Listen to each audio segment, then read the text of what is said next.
Extra virgin olive oil is a nutritional superstar. Here's the catch: if it's actually real olive oil. Let me explain, and with it I'd like to share a little bit about me in the process. Most of you probably know by now that I'm a dual licensed and practicing doctor of both chiropractic and naturopathic medicine. Here's what you may not know about me. My family has been actively farming olive oil on our farm in the southwest part of Greece for over a century. When my grandfather passed away, he naturally passed on his groves to our family as his mom and dad did for him.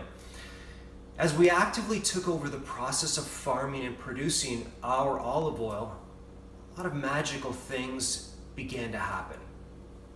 I told my dad, listen, I'd love to have an olive oil that I could share with my patients. You know, food as medicine. This is really important to me. What's required? He quickly asked. No hesitation. Well, it has to be free, it has to be organic, free of pesticides, herbicides, fungicides, all that stuff that will kill you, obviously. It has to be an early harvest so that the oil's protective antioxidants are maximized. And it has to be pressed cold. I mean as cold as possible to maintain the integrity of the oil and all of its properties. My dad made it a mission to make this happen. And if you ever have a chance to meet my dad, when I say mission, I mean John Rambo, Navy SEAL type mission mentality. When my brother Theo got involved, the final piece of the magic happened. He used his engineering background and developed a way for us to ice press our olives into olive oil, thereby bypassing heat completely. And he's since made it his mission to use our olive oil in the development of future healing nutraceuticals. That part of our history is still unfolding. Needless to say, our olive farm is my personal passion project. Now, beyond the wonderment associated with this journey for me, I've been awakened to an industry that is not always what it seems. What happens in the small commercial presses found in the various farming communities like ours in Greece or in Spain or in Portugal or in Italy is not the same as what happens in the large industrial olive oil refineries. Olive oil is, by most accounts, the most adulterated food product on planet Earth.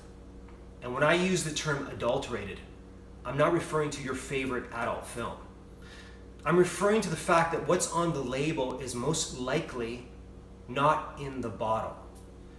Commercial olive oils are frequently blended with inferior grade vegetable oils such as canola, soybean, or walnut. The issue with these oils is that they often require chemical solvents and intensely high temperatures to extract the oil.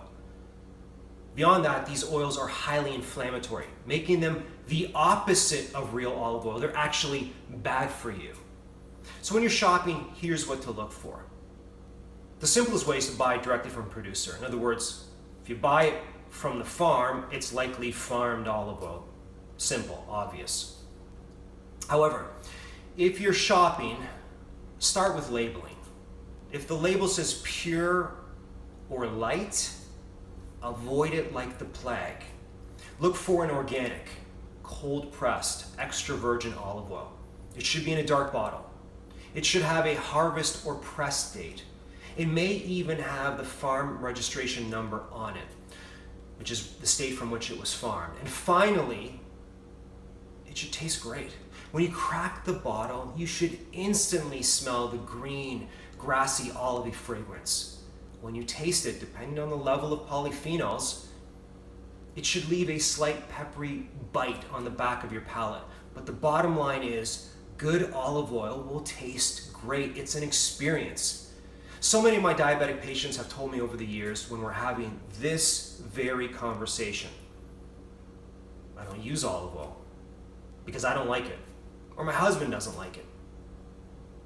My response, because you've never had the real stuff. In fact, most haven't. It would be like comparing Aunt Jemima maple syrup to actual maple syrup. There is no comparison.